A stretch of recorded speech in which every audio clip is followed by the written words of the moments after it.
Bonjour à tous mes amis et bienvenue dans cette nouvelle vidéo de Vivre sainement. Alors aujourd'hui nous allons parler de l'Afrique du Sud qui accuse Israël de génocide sur Gaza. Alors normalement on peut toujours mettre en doute des accusations, mais quand ces accusations viennent directement d'un pays, en l'occurrence l'Afrique du Sud appuyée par plein d'autres pays, et le tout devant la Cour internationale de justice de La Haye, alors ces accusations deviennent potentiellement crédibles. Et vous allez voir que l'avocate en droit international Adila Hassim nous décrit tel qu'elle le sait et tel qu'elle peut le prouver le procédé qu'utilise le gouvernement d'Israël point par point pour tuer un maximum de civils.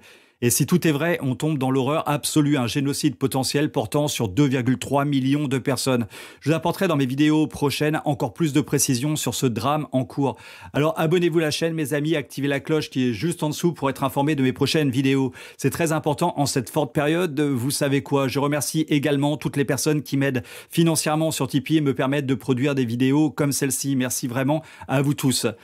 Allez, on va commencer de suite avec la plaidoirie de cette avocate. Je tiens juste à préciser que les faits présentés sont horribles. Attention néanmoins à ne surtout pas faire l'amalgame et accuser tous les juifs du monde entier de ce drame. S'il y a des responsables probables, c'est uniquement le gouvernement israélien et les personnes participantes à ce génocide potentiel. On ne peut absolument pas tenir son voisin responsable de ça, car vous verrez dans mes vidéos suivantes qu'énormément de juifs en Israël et dans le monde entier veulent que ce drame s'arrête immédiatement et ils accusent fermement le gouvernement israélien.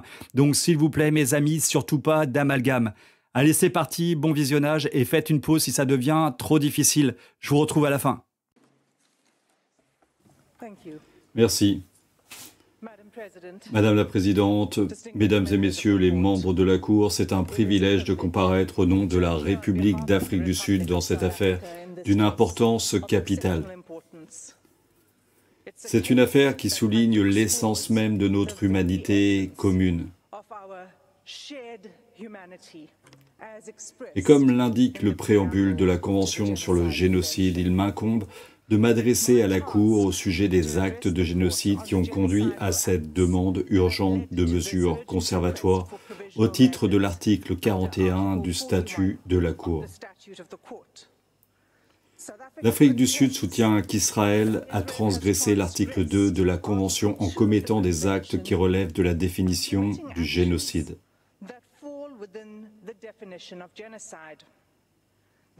Ces actes témoignent d'un comportement systématique dont on peut déduire qu'il s'agit d'un génocide. Permettez-moi de replacer ces actes dans leur contexte. Gaza est l'un des deux territoires constitutifs des territoires palestiniens occupés par Israël depuis 1967. Il s'agit d'une bande étroite d'environ 365 km², comme le montre la carte présentée ici.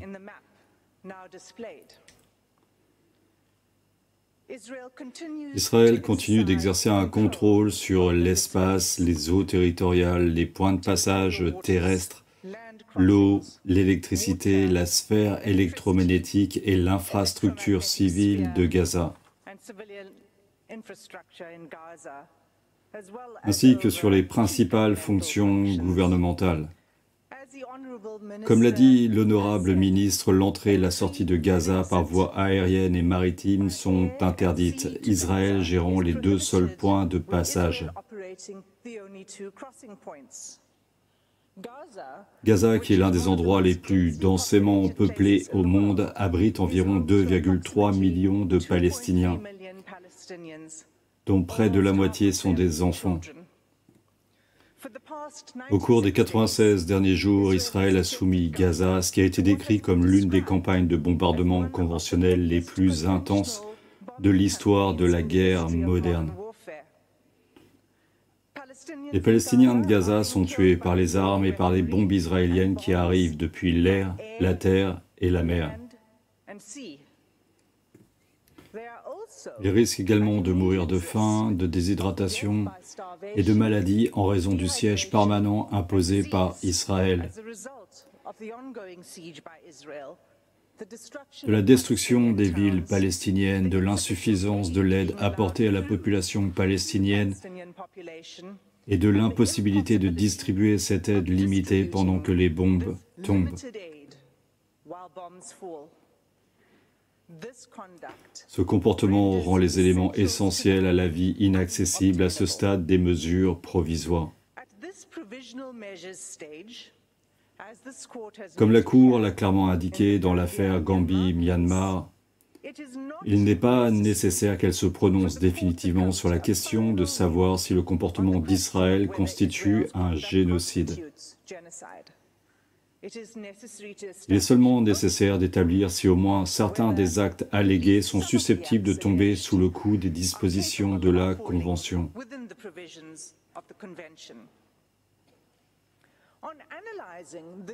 En analysant les actes génocidaires spécifiques et continus qui font l'objet de la plainte, il est clair qu'au moins certains de ces actes, sinon tous, tombent sous le coup des dispositions de la Convention. Ces actes sont documentés en détail dans la demande de l'Afrique du Sud et confirmés par des sources fiables, souvent des Nations Unies. Il est donc inutile et impossible pour moi de les énumérer tous. Je n'en soulignerai que quelques-uns afin d'illustrer le modèle de comportement génocidaire. Les statistiques de l'ONU sur lesquelles nous nous appuyons sont à jour au 9 janvier 2024. Dans les observations orales de l'Afrique du Sud, nous illustrerons les faits sur lesquels nous nous appuyons en faisant un usage limité de matériel audiovisuel. Madame la Présidente, nous le ferons avec retenue, uniquement lorsque cela sera nécessaire et toujours dans le respect du peuple palestinien. Dans ce contexte, je vais maintenant démontrer comment le comportement d'Israël viole les articles 2A, 2B, 2C et 2D de la Convention.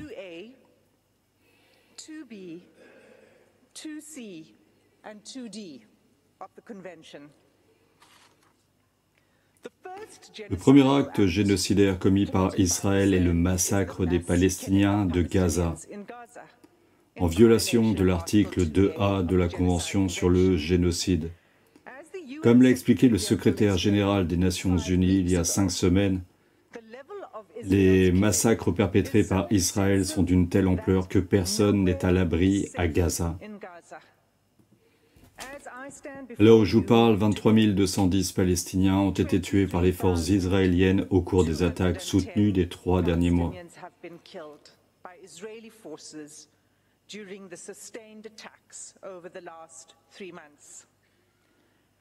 dont au moins 70% seraient des femmes et des enfants.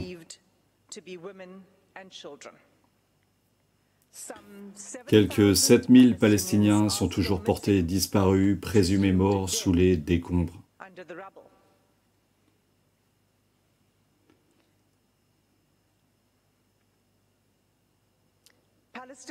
Les Palestiniens de Gaza sont soumis à des bombardements incessants où qu'ils aillent.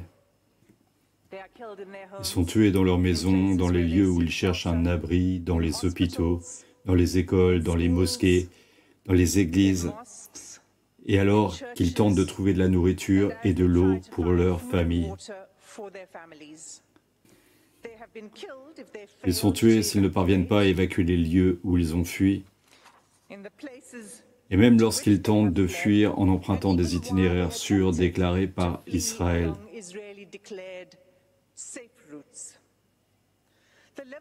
Les massacres sont si nombreux que les corps retrouvés sont enterrés dans des fosses communes, souvent non identifiées. Au cours des 3 premières semaines qui ont suivi le 7 octobre, Israël a déployé 6000 bombes par semaine. Au moins 200 fois, ils ont déployé des bombes de 900 kg dans des zones du sud de la Palestine considérées comme sûres.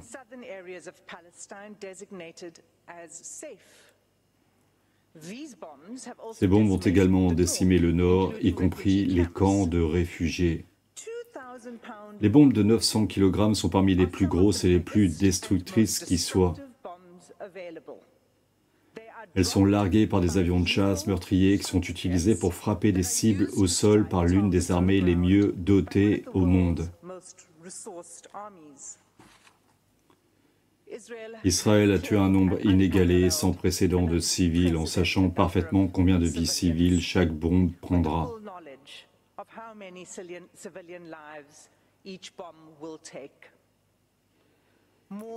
Plus de 1800 familles palestiniennes de Gaza ont perdu plusieurs de leurs membres et des centaines de familles multigénérationnelles ont été anéanties sans aucun survivant.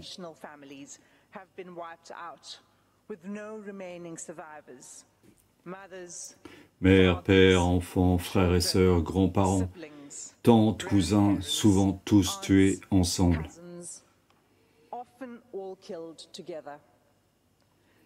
Ce massacre n'est rien d'autre que la destruction de la vie palestinienne.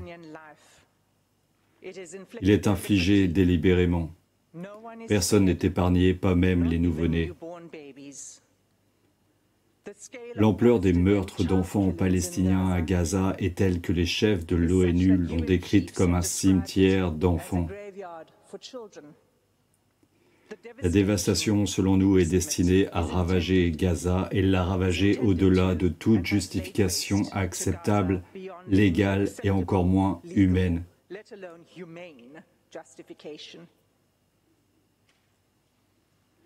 Le deuxième acte génocidaire identifié dans la demande de l'Afrique du Sud est l'atteinte grave à l'intégrité physique ou mentale des Palestiniens de Gaza par Israël, en violation de l'article 2b de la Convention sur le génocide. Les attaques d'Israël ont fait près de 60 000 blessés et mutilés parmi les Palestiniens, dont une majorité de femmes et d'enfants. Et ce, dans des circonstances où le système de soins de santé s'est pratiquement effondré. Je reviendrai plus loin dans mon discours. Un grand nombre de civils palestiniens, y compris des enfants, sont arrêtés, on leur bande les yeux, on les force à se déshabiller et on les charge dans des camions pour les emmener dans des lieux inconnus.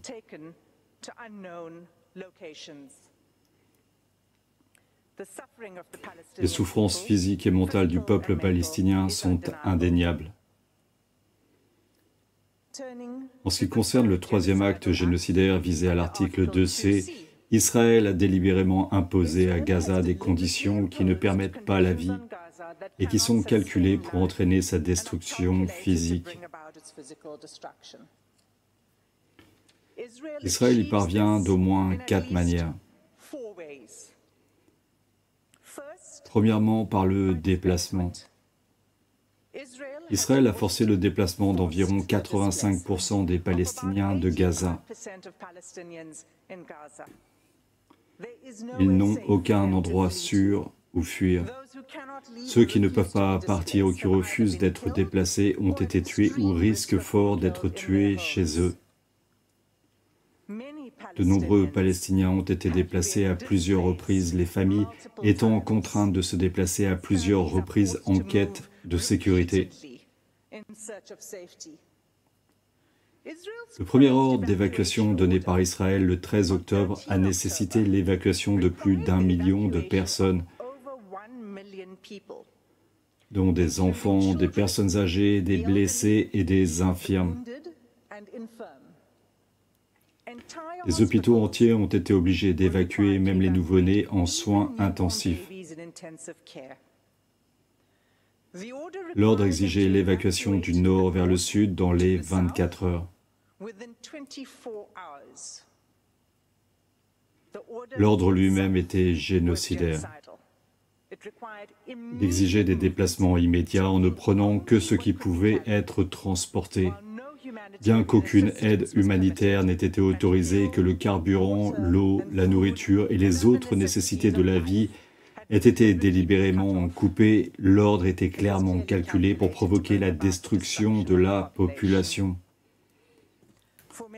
Pour de nombreux Palestiniens, l'évacuation forcée de leur maison est inévitablement permanente. Israël a aujourd'hui endommagé ou détruit environ 355 000 maisons palestiniennes, laissant au moins un demi-million de Palestiniens sans maison ou retournés. Le rapporteur spécial sur les droits de l'homme des personnes déplacées à l'intérieur de leur propre pays explique que les maisons et les infrastructures, je cite, ont été détruites empêchant toute perspective réaliste de retour dans leur maison.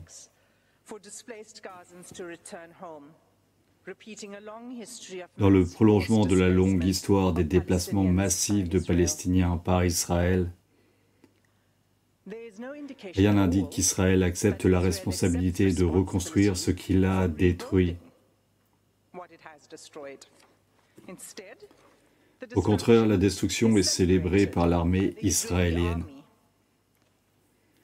Des soldats se filment en train de faire exploser joyeusement des immeubles d'habitation et des places publiques entières, d'ériger le drapeau israélien sur les décombres, de chercher à réimplanter des colonies israéliennes sur les décombres des maisons palestiniennes et d'anéantir ainsi la base même de la vie palestinienne à Gaza. Deuxièmement, outre le déplacement des forces, la conduite d'Israël a été délibérément calculée pour provoquer la faim, la déshydratation et l'inanition à grande échelle. La campagne israélienne a poussé les Gazaouis au bord de la famine. Un pourcentage sans précédent de 93% de la population de Gaza est confrontée à une situation de crise de famine. Plus de 80% des personnes souffrant actuellement de famine catastrophique dans le monde se trouvent à Gaza.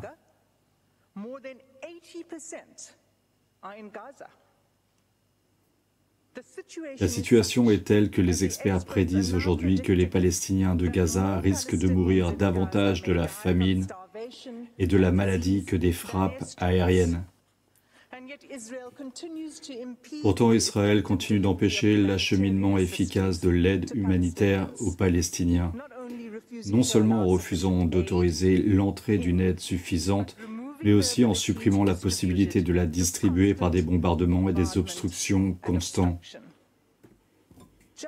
Il y a 3 jours à peine, le 8 janvier, une mission prévue par les agences des Nations Unies pour livrer des fournitures médicales urgentes et du carburant vital à un hôpital et à un centre d'approvisionnement médical a été refusée par les autorités israéliennes.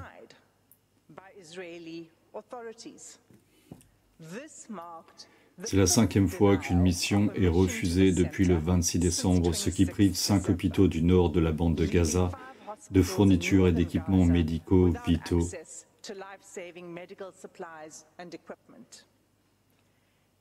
Les camions d'aide qui sont autorisés à entrer sont saisis par les affamés. Ce qui est fourni est tout simplement insuffisant.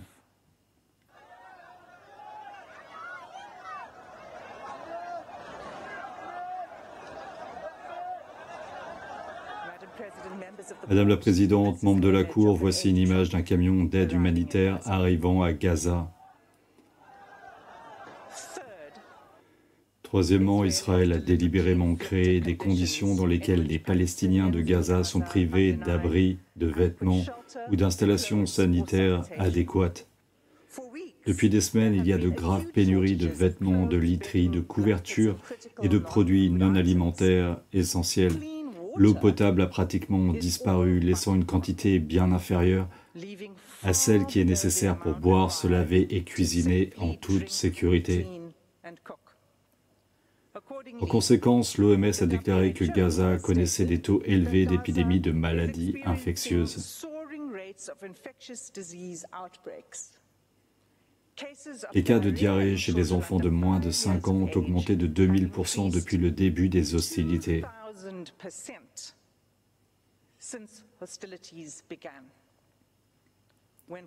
Combinée et non traitée, la malnutrition et la maladie créent un cycle mortel.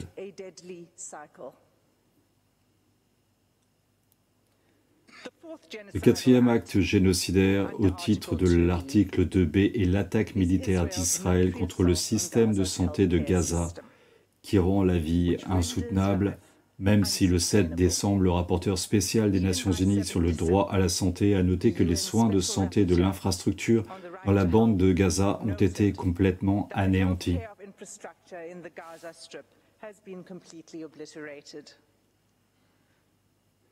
Les personnes blessées par Israël à Gaza sont privées de soins médicaux vitaux. Le système santé de Gaza, déjà paralysé par des années de blocus et par les attaques antérieures d'Israël, n'est pas en mesure de faire face à l'ampleur des blessures.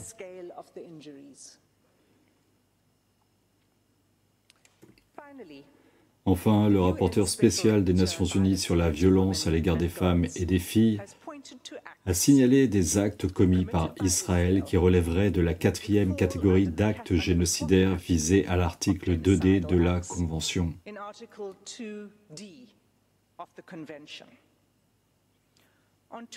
Le 22 novembre, elle a expressément lancé l'avertissement suivant. Les violences reproductives infligées par Israël aux femmes, aux nouveau-nés, aux nourrissons et aux enfants palestiniennes pourraient être qualifiées d'actes de génocide au titre de l'article 2 de la Convention sur le génocide, y compris l'imposition de mesures visant à empêcher les naissances au sein d'un groupe.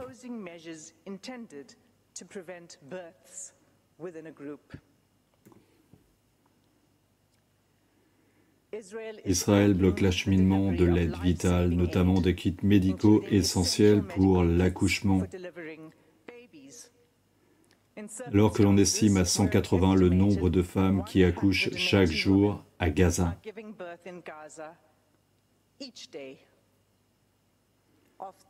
Selon l'OMS, 15% de ces 180 femmes sont susceptibles de connaître des complications liées à la grossesse ou à l'accouchement et d'avoir besoin de soins médicaux supplémentaires.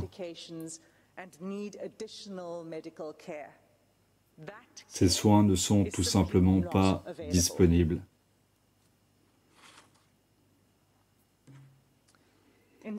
Dans une certaine mesure, Madame la Présidente, tous ces actes individuellement et collectivement forment un modèle de comportement calculé de la part d'Israël indiquant une intention génocidaire. Cette intention est évidente dans le comportement d'Israël qui a spécialement ciblé les Palestiniens visant à Gaza en utilisant des armes qui provoquent des destructions, des homicides à grande échelle, ainsi que des tirs ciblés sur des civils.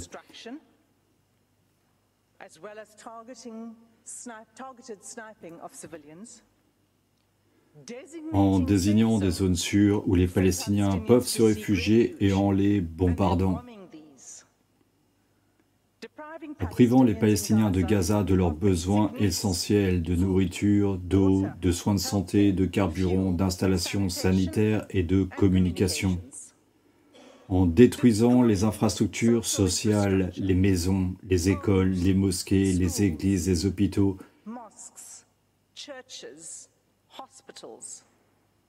et en tuant et en blessant gravement et en laissant un grand nombre d'enfants orphelins.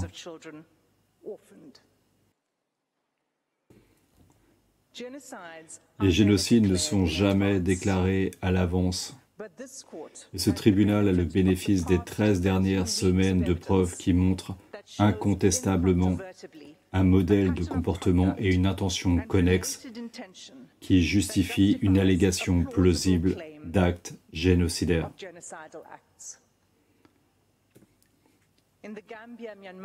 Dans l'affaire Gambie-Myanmar, la Cour n'a pas hésité à imposer des mesures conservatoires à la suite d'allégations selon lesquelles le Myanmar commettait des actes de génocide à l'encontre des Rohingyas dans l'État de Rakhine. Les faits dont la Cour est saisie aujourd'hui sont malheureusement encore plus graves et comme dans l'affaire Gambie-Myanmar, ils méritent et exigent l'intervention de la Cour.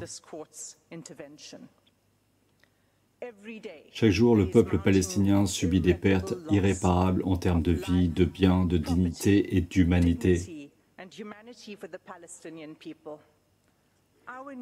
Nos fils d'actualité montrent des images graphiques de souffrances qui sont devenues insupportables à regarder. Rien ne pourra mettre fin à ces souffrances si ce n'est une ordonnance de ce tribunal. Sans indication de mesures provisoires, les atrocités se poursuivront. Les forces de défense israéliennes indiquant qu'elles ont l'intention de poursuivre cette action pendant au moins 1 an. Comme l'a dit le sous-secrétaire général des Nations Unies le 5 janvier 2024, je cite, « Vous pensez qu'il est facile d'acheminer de l'aide à Gaza? Détrompez-vous. 3 niveaux d'inspection avant que les camions ne puissent rentrer. Confusion et longue file d'attente. Une liste croissante d'articles rejetés. Un point de passage destiné aux piétons, pas aux camions. Un autre point de passage où les camions ont été bloqués par des communautés désespérées et affamées. Un secteur commercial détruit. Des bombardements constants, des communications médiocres, des routes endommagées, des convois visés par des tirs, des retards au point de contrôle. Une population traumatisée et épuisée, entassée dans un espace de plus en plus restreint, des abris qui ont depuis longtemps dépassé leur capacité maximale. Des travailleurs humanitaires eux-mêmes déplacés, tués. C'est une situation impossible pour les habitants de Gaza et pour ceux qui tentent de les aider. Les combats doivent cesser. Madame la Présidente, Mesdames et Messieurs, les membres de la Cour, j'en ai terminé avec ma partie consacrée au comportement génocidaire d'Israël. Je vous remercie de votre patiente attention et je vous demande d'appeler l'avocat Nukai Tobi à la tribune pour qu'il s'adresse à la Cour sur l'intention génocidaire. Alors j'imagine que tout le monde est choqué par toutes ces informations. Si tout est vrai, on atteint les sommets de l'horreur. Vous entendrez encore plus de précisions dans mes vidéos à venir. Voilà, cette vidéo est terminée pour aujourd'hui. Je vous aime très très fort les amis et ensemble on va tous y arriver. Si vous avez aimé cette vidéo, partagez-la sur tous les réseaux sociaux. Cliquez sur j'aime, la cloche et s'abonner qui sont juste en dessous. Et aidez-moi s'il vous plaît avec ma cagnotte Tipeee pour que je puisse consacrer encore plus de temps à mes vidéos. Un très grand merci à vous et à très bientôt pour une prochaine capsule sur Vivre Sainement.